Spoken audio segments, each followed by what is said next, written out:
झाड़ू मंडल के बलराम दास जी महाराज बिल्कुल यमुना के पावन पुलिन पे ही बना हुआ है, इस साइड में रास मंडल के पास ही।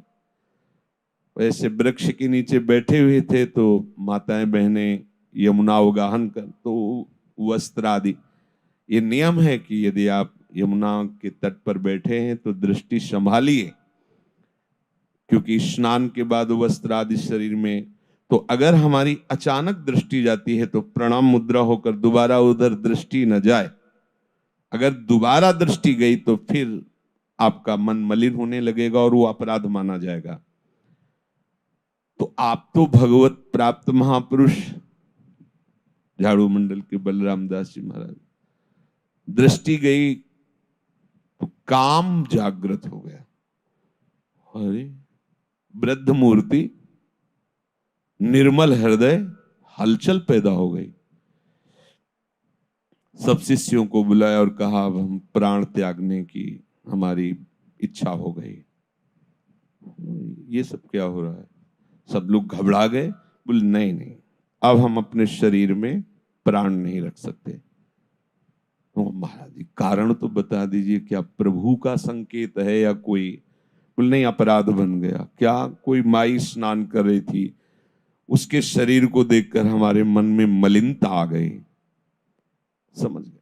वहां महाराज जी पहले वृंदावन की परिक्रमा लगाते हैं नाम कीर्तन करते हुए, फिर बाद में आप जैसा आदेश करेंगे जैसा। हाँ हाँ, ये भी ठीक है। मृदंग ढोल के साथ भगवान नाम का उच्च स्वर से गान करते हुए परिक्रमा, एकदम जैसे नशा उतर गया हो, एकदम शांत, एकदम प्रसन्नता, एकदम बड़ी महिमा है धाम प्रदक्षिणा की।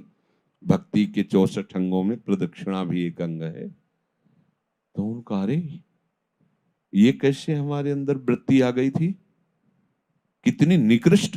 पहले तो काम और फिर शरीर छोड़ने की बात। कल का प्रसाद कहाँ का था? उसे प्राय भिक्षान आता था। तो कहा कि गोविंद देव जी उस समय विराजमान थे, शायद गोविंद देव जी का, अब तो शायद गोविंद देव जी जयपुर में विराजमान है, वृंदावन के ही ठाकुर हैं। तो उनका प्रसाद है, जाओ जाओ पता लगाओ कल किसका भोग लगा था। तो वहां जाके पता लगाया कल किसकी तरफ से गोविंद देव जी भोग आरोगे। उनका कलकत्ता की एक वैश्या ने भोग लगाया था। बहुत गुस्सा लगी बलराम दास, ठाकुर जी के सामने गए और ठाकुर जी से कहा कि आपका प्रसाद न पावे तो अपराध लगता है, प्रसाद पावे तो हमारा चिंतन बिगड़ गया। बोले हम क्या करें इसमें? ठाकुर जी से जब कहा जाता है कि गोविंद देव जी का प्रसाद है या अमुक ठाकुर जी का प्रसाद है तो हमें पाना ही है, क्योंकि हमारे आराध्य देव है, और ना पावे तो अपराध लगता है, और पावे तो देखो कैसी बुद्धि कर दी। क्या है ये? तो जो सिद्ध पुरुष होते हैं भगवान उनसे बात करते हैं। सिद्ध पुरुष का मतलब होता है प्रभु के सिवा जिनके हृदय में कहीं कोई राग नहीं है, तो उनका प्रभु से इतना अपनापन होता है जैसे छोटे बच्चे का माँ से होता है। वो लड़ भी सकते हैं, वो बात भी कर सकते हैं, वो रूठ भी सकते हैं। तो माँ जैसे बच्चे को मनाती ऐसे प्रभु मनाते हैं। तो प्रभु ने कहा कि प्रसाद का मान रखने के लिए किनका ले लो और माधुकरी मांग के पाओ। हमने कब आदेश किया कि आप पूरा का पूरा सब? हाँ ये ठीक है। उन्होंने उसमें नियम लगाया अपने परिकर को कि ठाकुर जी का प्रसाद किनका और माधुकरी। ये बात ठाकुर जी के प्रसाद की लघुता के लिए नहीं कह रहे, उनको संपूर्ण चराचर जगत का यदि भाव देखो, वही आधार है, वही व्यवहार है, और वही सम है और वही विषम है। पूरे चराचर जगत का वो, तो उनमें कोई फर्क पड़ने वाला है क्या? उनमें, लेकिन अपने में पड़ जाएगा, क्योंकि एक सीमित शरीर है और ये तत्वों से, पंच तत्वों से बना हुआ है। इसमें जैसा जाएगा वैसा भाव प्रकाशित होगा। चाहे कोई भजन करके सिद्ध हो गया हो, पर प्रभु के समान व्यवहार नहीं कर सकता। प्रभु के समान हो सकता है, प्रभु और प्रभु के जनों में अभेद है, ये पक्की बात है, पर वो प्रभु के समान ऐश्वर्यवान नहीं हो सकता कि उसके कहने से सूर्य चलेगा, उसके भय से मृत्यु भयभीत होगी। ऐसा नहीं है। वो विराट रूप रख के संपूर्ण, ऐसा नहीं है। वो उसी समुद्र में तरंग लीन हो गई, वो समुद्र में हो गया, पर तरंग समुद्र नहीं प्रकट कर सकती, पर समुद्र करोड़ों तरंग प्रकट कर सकता है। इतना भेद बना ही रहता है। यहां कह रहे हैं कि बिना स्वाद ही खाइए। यदि सत्संग का रंग हृदय में चढ़ाना है तो बिना स्वाद, इस पर हम बहुत बार चर्चा करते हो, आप सुनते हैं, पर असर नहीं होता। कहते आप ही तो बनवाते हैं और जो पवाते हैं वही पाते हैं। तो आपने ही तो संसार रचा है, वो आप ही मना कर रहे हैं, तो जो मना कर रहे हो मत पाइए, वो मत कीजिए। आपका ही तो रचा हुआ है पूरा संसार, आपका ही तो रचा है। अशुद्ध, अभक्ष, दुष्ट, ये सब उन्हीं का तो रचा हुआ है। तो उन्होंने ही तो आदेश किया है, ऐसा करो, ऐसा ना करो।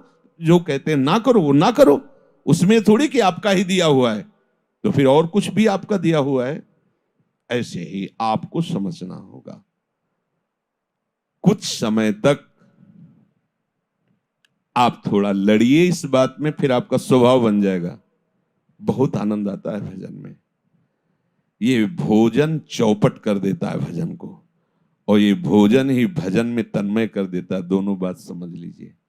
पूज्यपाद श्री उड़िया बाबा जी महाराज ने कहा है कि रसमय भोजन तो नीरस भजन, और नीरस भोजन तो रसमय भजन। अब देख लीजिए, एक तरफ गुलाब जामुन, खीर और चकाचक, और एक तरफ राधा नाम सुधा रसम। जिभ्या किधर ललचाएगी? गुलाब जामुन की तरफ। राधा नाम सुधा रसम का इसीलिए स्वाद नहीं मिल रहा। बिना स्वाद ही खाइए, पक्की बात है। अब इसको इस तरह में मत लीजिए कि वो निषेध करते हैं, उसका नकारात्मक भाव मत निकालना। वो तो निषेध करते हैं कि श्री जी को बस रूखी सूखी रोटी लगा। ऐसे कैसे हो सकता है हमारी श्री जी रूखी सूखी रोटी पाएंगे? ऐसा भाव हम कह रहे हैं तुम्हारा है तो रोज 56 भोग लगाओ और थोड़ा किनका ले लो, और आप रूखी सूखी पाओ। पाना ही पड़ेगा यदि भजन करना है। और अगर आपको ये है कि बढ़िया बाल भोग और राजभोग और शयन भोग, तो फिर और भी भोग हैं, इतने से ही काम नहीं चलेगा। और भोगों में उतरे तो फिर और भी भोग हैं जो नहीं चाहते, वो भी भोगने पड़ेंगे। आप समझ लो, अगर इस चक्र से मुक्त होना है, भोग और रोग से, भव रोग से और इस भोगों में सुख बुद्धि से, तो सबसे पहले वाणी और रसेंद्री दो का सुधार कर लीजिए, सब सुधार हो जाएगा। ये जो अच्छा अच्छा पाने की, कुछ अच्छा नहीं है यार, कुछ अच्छा नहीं। यहाँ घाटी के नीचे सब माटी है, बस वो कुछ सेकंड का ऐसा है। संभालिए इसको। देखो आज से भोजन में सुधार कीजिए। पर अगर हमारी बात पर आप श्रद्धा नहीं करेंगे तो अरे ठाकुर जी का प्रसाद, श्री जी का प्रसाद, मीरा जी तो जहर पी गई थी, ये तो खीर पूड़ी है। समझो, ये तो खीर पूड़ी है, ये तो गुलाब जामुन, और आप रोक रहे हो। मीरा जी ने जहर पी लिया था, वो जानता है अंतर्यामी। फिर किसी दिन ऐसा प्रसाद आएगा, बासी है क्या, खट्टा लग रहा है, यमुना जी को पवा दो, पधरा दो। हम सुना है ना, जय हो जय हो यमुना जी। वो देख रहे हैं ना, मीरा जी ने जहर पिया था, तुम 2 दिन का बासी प्रसाद, नहीं प्रसाद में कोई बासी होता है? ये चतुरता मत करना। नहीं अति नागरी वृषभानु किशोर रूप राशि अति चतुर, फंस जाओगे। बिल्कुल सीधे भाव में रहो। बिना स्वाद ही खाइए, किस लिए? बोले राम भजन के हेतु, प्रभु का भजन करने के लिए।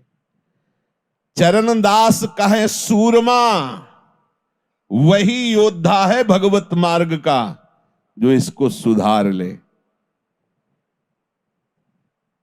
जैसे कुछ ऐसे विरक्त जन हैं जिनके पास भोजन की अव्यवस्था है, कभी कभी जैसे कहीं भंडारा हो रहा है, उनको ऐसा पाना पड़े, तो हमने बड़े बड़े महापुरुषों से इस विषय में चर्चा जब की, तो उनका पहली पंगत हो जाने के बाद दूसरी पंगत में बैठना नहीं है, वहां जाके याचना करनी है कि अगर आप दे सकते हैं तो सब्जी दे दीजिए, 4 पूड़ी दीजिए, आगे जो मीठा दक्षिणा और ये सब नहीं, कुछ नहीं बिगड़ेगा, कुछ नहीं बिगड़ेगा। वहां से हटिए, यमुना के पावन पुलिन पर बैठकर पा लीजिए, भजन में कोई विघ्न नहीं पड़ेगा। पर अगर बैठ करके और ऐसे, तो फिर आप खुद अनुभव कर लीजिए, अपने खूब अनुभव किए हैं क्योंकि विचरण किए, उसको आप देख लीजिए। पूज्यपाद उड़िया बाबा की उसमें सुनाया भी है कि एक बार पूरी मंडली बाबा की जा रही थी, तो गांव में एक धनी मानी आके प्रणाम किया और कहा आज रुक जाइए प्रसाद। तो कहा हम गांव के अंदर तो रुकेंगे नहीं, बाहर वृक्षावली थी वहां रुक गए। बाबा उड़िया बाबा और परिकर बहुत सुंदर सुंदर प्रसाद पवाया सबको। सुबह हुआ तो सब एक दूसरे के मुख की तरफ देख के कह रहे थे आज तो हमें नियम भ्रष्ट हो गया हमारा। दूसरे ने कहा हमारा भी, सबने बताया। और बाबा तो परमहंस ब्रह्म स्वरूप, वो तो जरा से पद्मासन में बैठे, इतनी सामर्थ्य। तो बाबा ने बुलवाया उस व्यक्ति को और कहा साहब जितने साधु जन हैं सबके नियम भंग हो गए, क्या बात है, सही बताओ, कोई अपराध नहीं लगेगा। तो उनका हमारे पुत्र नहीं होता, हम पुत्र की भावना से पति पत्नी ने मिलकर के स्वयं बनाया और अच्छे अच्छे पदार्थ, सबका ब्रह्मचर्य नष्ट हुआ, सबका स्वप्न दोष हुआ। देखो अन्न का प्रभाव, भोजन का प्रभाव,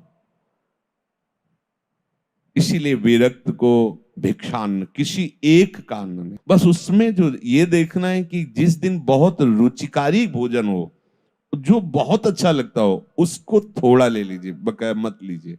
है हिम्मत कि आज तो जुवति तेरो बदन आनंद भरे, एक तरफ ये है और आज तो ये है।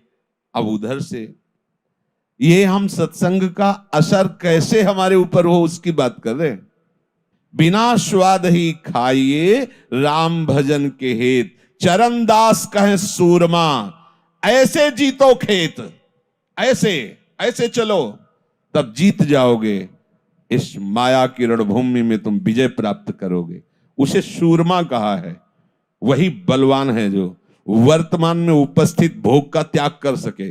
पीछे तो सब डींग हाँकते हो, जब सामने उपस्थित होता है, अब शाम से देखेंगे, आज तो छक्के पा लेते, शाम से देखेंगे, वो शाम कभी जीवन में नहीं आएगी। त्यागना है तो अभी, काल करे सो आज कर, आज करे सो अब, अभी अभी सामने वर्तमान में आए हुए भोग का त्याग जो करता है वही त्यागी है। भविष्य में त्याग कर देंगे उसे त्यागी नहीं कहते। वर्तमान में जो सामने उपस्थित, नहीं रूखा सूखा खाई के ठंडा पानी पियो, देख पराई चूपरी मत ललचावे जी।